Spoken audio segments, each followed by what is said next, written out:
Welcome back my dear student. आज मैं आप लोगों को अकाउंटेंसी अध्याय 2 पार्टनरशिप साझेदारी इसके आज हम आप लोगों को थ्योरी और इन सब चैप्टर से जुड़े जो भी बेसिक है आज सारा कंप्लीट आपको करवाएंगे। इसको कंप्लीट कर लेने के बाद आपको एग्ज़ाम में एक भी एमसीक्यू थ्योरी या प्रैक्टिकल में दिक्कत नहीं होने वाला है, इसलिए आप इसको ध्यान से देखें और इसको अपने फेयर कॉपी में ज़रूर कंप्लीट करें। तो स्टार्ट करते हैं। क्या कह रहा है? साझेदारी, पार्टनरशिप। साझेदारी का आशय कह रहा है एकांकी व्यापार के समस्त दोषों को दूर करने के लिए साझेदारी की स्थापना हुई। जो एकांकी व्यापार के जो दोष होते हैं उसमें जो कमी होती है उसको दूर करने के लिए क्या होती है? साझेदारी की स्थापना होती है। अत्यधिक धन, साहस, योग्यता के कारण ही साझेदारी व्यापार का विकास हो रहा है, क्योंकि एक ही व्यक्ति के पास धन, साहस तथा योग्यता तीनों का होना मुश्किल है, जिस कारण साझेदारी की आवश्यकता पड़ी है। तो कहते हैं कि एकांकी व्यापार जब करते हैं तो उनके पास अत्यधिक धन नहीं हो सकता है, उसके पास उतनी साहस नहीं हो सकती, उसके पास उतनी योग्यता नहीं हो सकता है। तो इन मुश्किल में, इन साझेदारी एकांकी व्यापारी में जो मुश्किल आते हैं उनको दूर करने के लिए हम साझेदारी का क्या करते हैं? स्थापना करते हैं। अब साझेदारी की जो परिभाषा है वो समझिए। जब दो या दो से अधिक व्यक्ति मिलकर पारस्परिक लाभ के लिए पूंजी, कुशलता तथा समय लगाकर व्यापार करने के लिए सहमत होते हैं तो उसे साझेदारी कहते हैं। तो साझेदारी कब होती है? जब दो या दो से अधिक व्यक्ति, कम से कम दो व्यक्ति होना चाहिए या उनसे अधिक व्यक्ति जो ना क्या के लिए, लाभ के लिए, पारस्परिक लाभ के लिए पूंजी, कुशलता तथा समय लगाकर जब व्यापार करते हैं तो उसे क्या कहते हैं? साझेदारी कहते हैं। ठीक है, यहाँ से तो भारतीय साझेदारी अधिनियम 1932 धारा 4 के अनुसार साझेदारी उन व्यक्तियों के पारस्परिक संबंध को कहते हैं जिन्होंने एक ऐसे व्यापार के लाभ को आपस में बांट लेना स्वीकार किया है जो उन सभी अथवा उनसे किसी भी एक व्यक्ति के द्वारा है ना सबके लिए किया जाता है।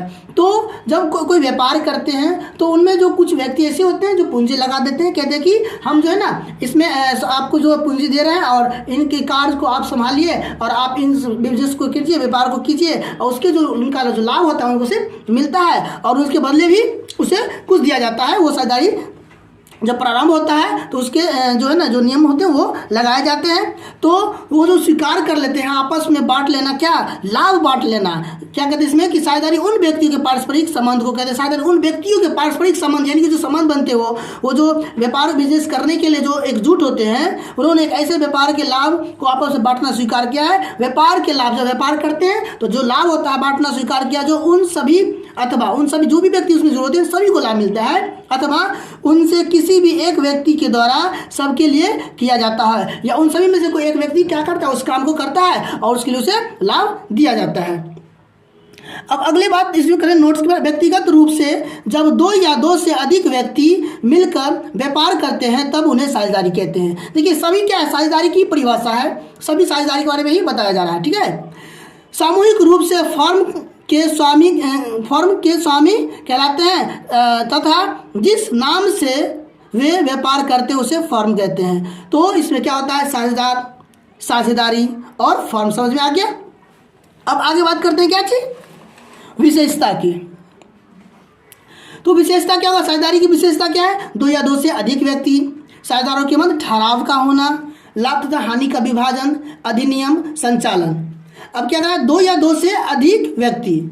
साझेदारी स्थापना करने के लिए हम कम से कम दो या दो से अधिक व्यक्ति का होना क्या है? आवश्यक होता है। जब भी साझेदारी स्थापना करते हैं तो दो या दो से अधिक व्यक्ति का होना क्या होता है? आवश्यक होता है। इसके बाद इस तरह से दिया हुआ है इसका सेकंड टॉपिक है ना, साझेदारों के मध्य ठहराव का होना। साझेदारी का जन्म समझौते के द्वारा होता है, साझेदारी का जन्म समझौते के द्वारा होता है, अतः साझेदारी के मध्य समझौते का होना आवश्यक है। भारतीय है ना अनुबंध अधिनियम के अनुसार समझौते लिखित या मौखिक हो सकते हैं, लेकिन आयकर अधिनियम के अनुसार अनुबंध लिखित होनी चाहिए। तो भारतीय साझेदारी अधिनियम के अनुसार यदि साझेदारी करते हैं तो साझेदार जो है तो जो भी नियम होता है उनको लिखित या मौखिक कर सकते हैं। ठीक है, भारतीय साझेदारी अधिनियम के अनुसार। लेकिन अगर कहें तो आयकर अधिनियम के अनुसार वो जो भी है वो क्या होना चाहिए? वो लिखित होनी चाहिए। क्या होना चाहिए? लिखित होनी चाहिए।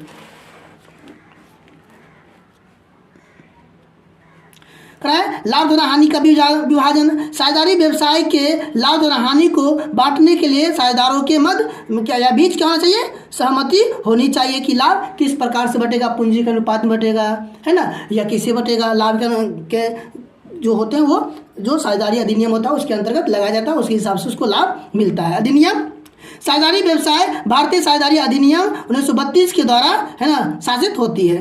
संचालन, साझेदारी व्यवसाय के संचालन सभी साझेदारों के द्वारा होना आवश्यक नहीं है, यह सभी के द्वारा या कुछ के द्वारा या सभी साझेदारों के की ओर से किसी साझेदार के द्वारा संचालित किया जा सकता है। ठीक है, और इस आगे बात करें तो साझेदारी संलेख।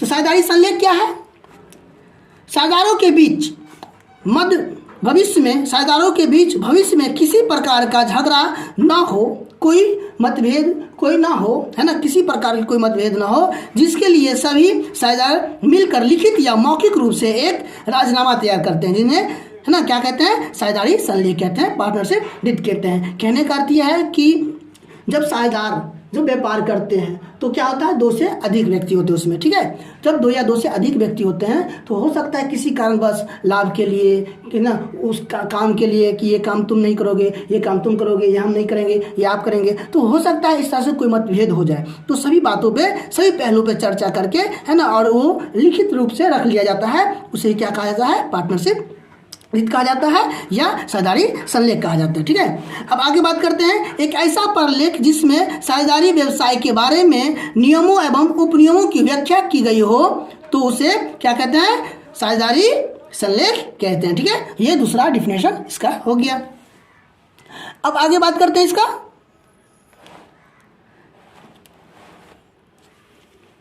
साझेदारी संलेख में किन किन बातों की चर्चा है ना होती है। तो साझेदारी संलेख में निम्न बातों की चर्चा होती है। क्या होती है, फर्म का नाम एवं पता, साझेदारों के नाम एवं पते, साझेदारी व्यवसाय की प्रकृति, लाभ विभाजन, है ना, लाभ विभाजन अनुपात, साझेदारों की पूंजी पर ब्याज, आहरण की राशि, है ना, आहरण पर ब्याज। ठीक है, इसके बाद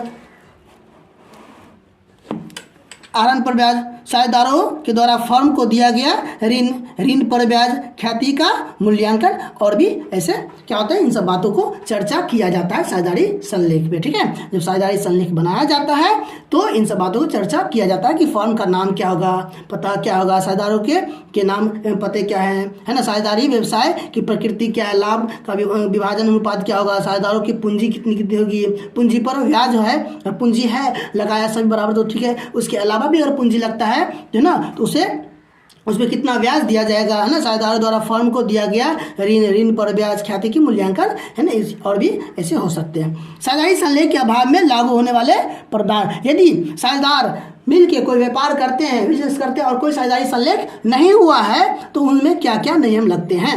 साझेदारी संलेख के बीच आपस में कोई समझौता लिखित या मौखिक नहीं है तो भारतीय साझेदारी अधिनियम 1932 की धारा 12-17 में वर्णित किए गए हैं। यदि साझेदारी संलेख में कोई नियम नहीं लगा है, बिजनेस व्यापार करने वक्त यदि कोई लिखित या मौखिक कोई राजनामा तैयार नहीं किया गया है ना, तो क्या नियम लगेगा, वो भारतीय साझेदारी अधिनियम 1932 धारा 12-17 में वर्णित किया गया है, उसको उन नियमों को पालन करना पड़ता है। ठीक है, दिए गए नियमों का पालन करना चाहिए जो इस प्रकार से क्या है दिया गया है ना, लाभ हानि का विभाजन अनुपात, है ना, पूंजी पर ब्याज, आहरण पर ब्याज, साझेदारों के वेतन एवं कमीशन और ऋण पर क्या होगा, ब्याज का प्रदान किया जाएगा। अब आगे बात करते हैं इसका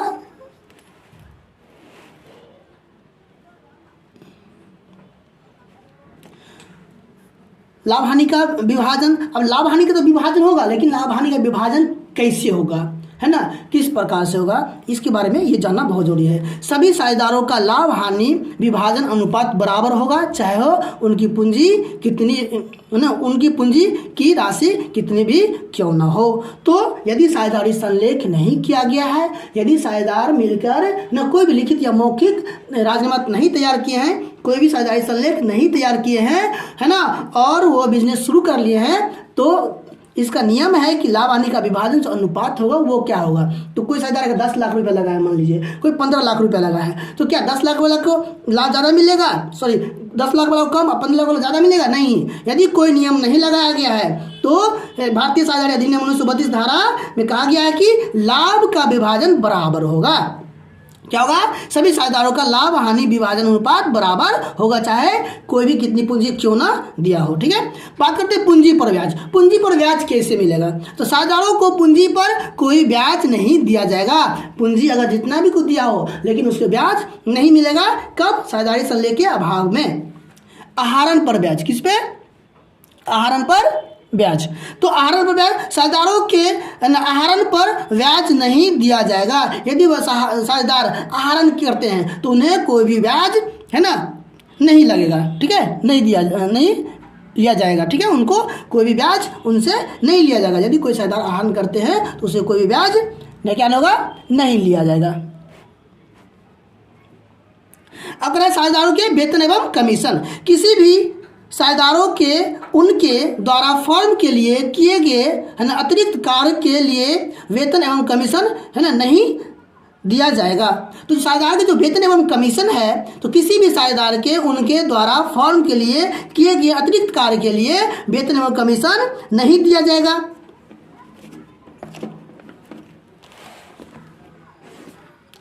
अब क्या बात कर लेते हैं? ऋण पर ब्याज।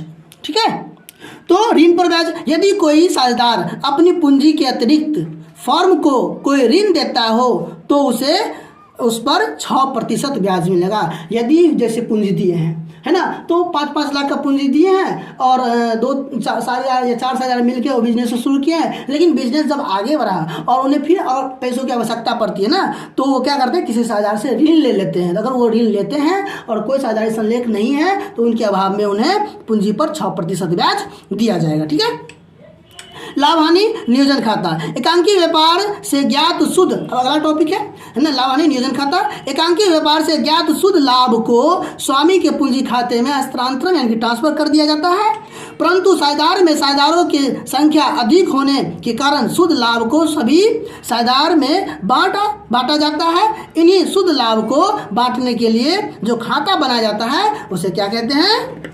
उन्हें लाभ हानि नियोजन खाता कहते हैं। यह एक अवास्तविक खाता है। कौन खाता है? अवास्तविक खाता है और इसे पीएल अकाउंट की तरह बनाया जाता है। ठीक है, इसमें क्या होगा? सीआर साइड बड़ा होने पर लाभ और डीआर साइड बड़ा होने पे क्या होगा? हानि होगा। ठीक है, आहरण पर ब्याज। आहरण पर ब्याज की गणना। आहरण पर ब्याज की गणना निम्न तरीके से होते हैं। तो आहरण पर ब्याज की गणना क्या होता है? आहरण पर ब्याज की गणना निम्न तरीके से होते हैं। आहरण पर ब्याज की गणना दिए गए तिथि से वर्ष के अंतिम दिन के तिथि तक की जाती है। आहरण पर ब्याज की गणना दिए गए तिथि से वर्ष के अंतिम तिथि तक की जाती है। यदि आहरण की राशि नहीं बताई गई है तब आहरण की पूरी राशि पर 6 माह का ब्याज निकालना चाहिए। ये सब सवाल बनाने में बहुत ही ज़्यादा आपके लिए हेल्पफुल होगा, इसको ध्यान से समझिएगा। ठीक है, यदि आहरण विभिन्न तिथियों पर दिया गया हो, यदि आहरण विभिन्न तिथियों पर दिया गया हो तो गुणनफल विधि से ब्याज की गणना की जाती है। ठीक है, यदि साझेदार द्वारा आहरण प्रत्येक माह की पहली तारीख को नियमित रूप से किया जाता है और आहरण की रकम पर, है ना, 6.1/2 माह के लिए ब्याज निकालना चाहिए। ठीक है, 13/2 हो जाता है। आगे इसका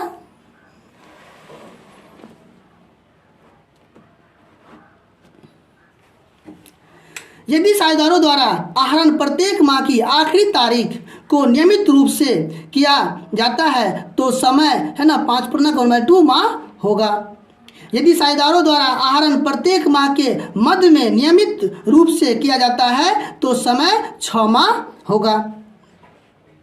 आगे बात करते हैं कि पूंजी का, है ना, प्रारंभिक शेष नहीं दिया हो और अंतिम शेष दिया हो तो प्रारंभिक शेष की गणना निम्न प्रकार से की जाती है। पूंजी पर प्रारंभिक शेष बराबर पूंजी का अंतिम शेष प्लस आहरण, आहरण पर ब्याज, है ना, इसका माइनस पूंजी पर ब्याज, माइनस वेतन अथवा कमीशन, माइनस अतिरिक्त पूंजी, माइनस क्रेडिट किया गया, है ना, किया गया लाभ। ठीक है, साझेदारों की पूंजी। साझेदारों के लिए एक अलग से पूंजी खाता बनाया जाता है। साथ उन खाते में साझेदार द्वारा लगाई गई पूंजी, उनके द्वारा लगाए गए आहरण, उनको मिलने वाला पूंजी पर ब्याज तथा लाभ या हानि को दर्शाया जाता है। पूंजी खाते को दो प्रकार से बनाया जाता है। कितने प्रकार से? दो प्रकार से। अस्थायी पूंजी खाता फिक्स कैपिटल अकाउंट और परिवर्तनशील पूंजी खाता फ्लक्चुएट कैपिटल अकाउंट। ठीक है, अब आगे इसको समझते हैं।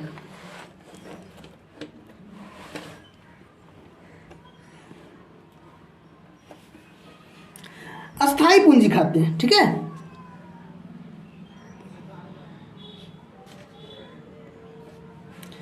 अस्थायी पूंजी खाते साझेदार यह निश्चित कर लेते हैं कि उनकी पूंजी में कोई परिवर्तन नहीं किया जाए तो ऐसी दशा में उनकी पूंजी खाते अस्थायी कहलाती है।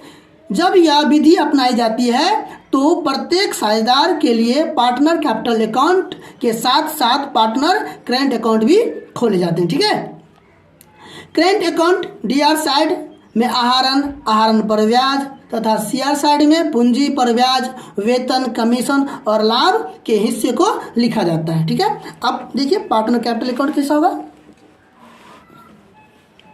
फिक्स कैपिटल क्या होगा, इस तरह से फॉर्मेट बना लेंगे जितने पार्टनर उस तरह से, है ना। कैश या bank, withdraw of capital, balance BD, cash या बैंक, है ना, एडिशनल कैपिटल। तो हो गया फिक्स कैपिटल फॉर्मेट है। और ये हो गया पार्टनर करेंट अकाउंट। ठीक है, तो पार्टिकुलर्स डीआर पार्टिकुलर्स जितने साझेदार है उसका नाम दे देंगे, पार्टिकुलर्स लिख देंगे। ठीक है, और डीआर साइड सीआर साइड इसमें होगा to drawings, to interest on drawing, है ना, PL appropriation account loss, interest on capital, है ना, पार्टनर सैलरी, पार्टनर कमीशन, है ना, इसका by PL appropriation account profit. परिवर्तनशील पूंजी खाते, तो ये क्या था, अस्थायी पूंजी खाते इससे पहले। अब परिवर्तनशील पूंजी खाते हो तो क्या होगा, जब साझेदारी की पूंजी स्थिर नहीं हो तो ऐसी दशा में पार्टनर करेंट अकाउंट नहीं खोले जाते हैं, सिर्फ पार्टनर कैपिटल अकाउंट खोले जाते हैं। ठीक है, तो क्या था, drawing, interest on drawing, PL appropriation account loss. ठीक है, और balance BD, interest on capital, partner salary, partner commission, PL appropriation account profit. अब क्या है कि अगर पर्स में पूंजी खाते के बारे में कुछ स्पष्ट ना हो तो परिवर्तनशील पूंजी खाते बनाने चाहिए। ठीक है, मैनेजर कमीशन की गणना। ठीक है, तो लाभ पर कमीशन लगाने से पहले, है ना, तो जब लाभ पे कमीशन लगाएंगे उससे पहले क्या करेंगे, तो नेट प्रॉफिट गुने रेट बाय 100। ठीक है, लाभ पर कमीशन लगाने के पश्चात तो उसके लिए क्या होगा, नेट प्रॉफिट गुने रेट बाय 100 प्लस रेट। ठीक है,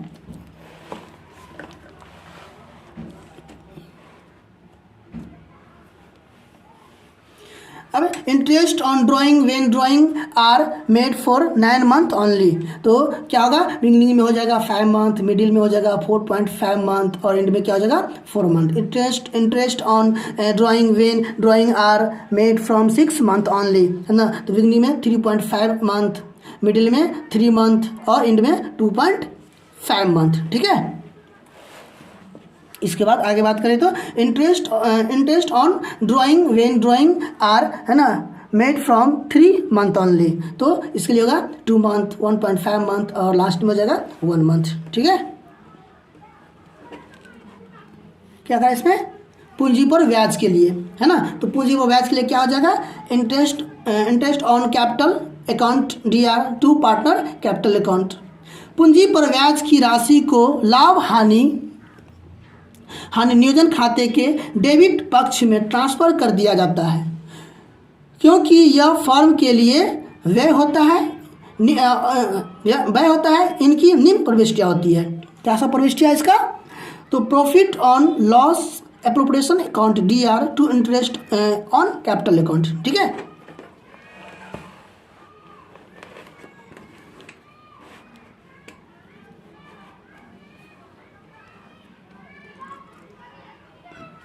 अब इसका अब आगे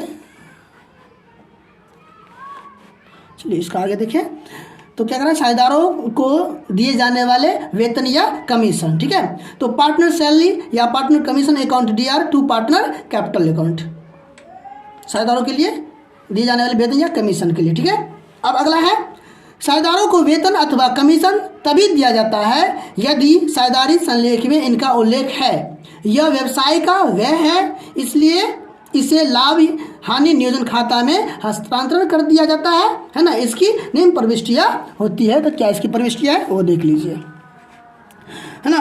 PL appropriation account, DR to profit salary या कमीशन अकाउंट, ठीक है। आहरण पर ब्याज के लिए, ठीक है, तो partner capital account, DR to interest on drawing account, ठीक है। अगर आहरण पर ब्याज की प्राप्ति फर्म के लिए आय है ना, इसलिए इसे लाभ हानि नियोजन खाते के सीआर साइड में ट्रांसफर कर दिया जाता है। इनकी निम्न प्रविष्टियाँ होती है। क्या प्रविष्टियाँ इसका? Interest on drawing account, DR to PL appropriation account, ठीक है। अब आगे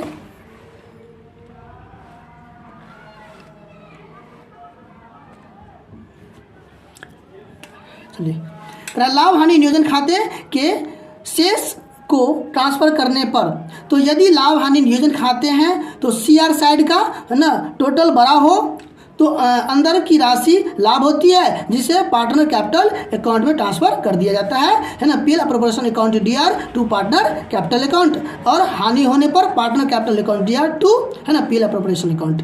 तो ये पूरे 2 लेसन का कंप्लीट थ्योरी और इसका बेसिक है। अगर आप लोगों को एमसीक्यू भी चाहिए तो मैं आप लोगों को बहुत अच्छे एमसीक्यू प्रोवाइड करवा दूंगा, और ये गारंटी है 100 में 100 आपसे बन के आएगा एग्जाम में। और मैं आपको 50 नंबर का जो एमसीक्यू है वो भी आप लोगों को इसके साथ कंप्लीट करवाते जाएंगे, और प्रैक्टिकल भी आपको, है ना, देते जाएंगे। तो नेक्स्ट वीडियो में फिर मिलेंगे, तब तक के लिए धन्यवाद।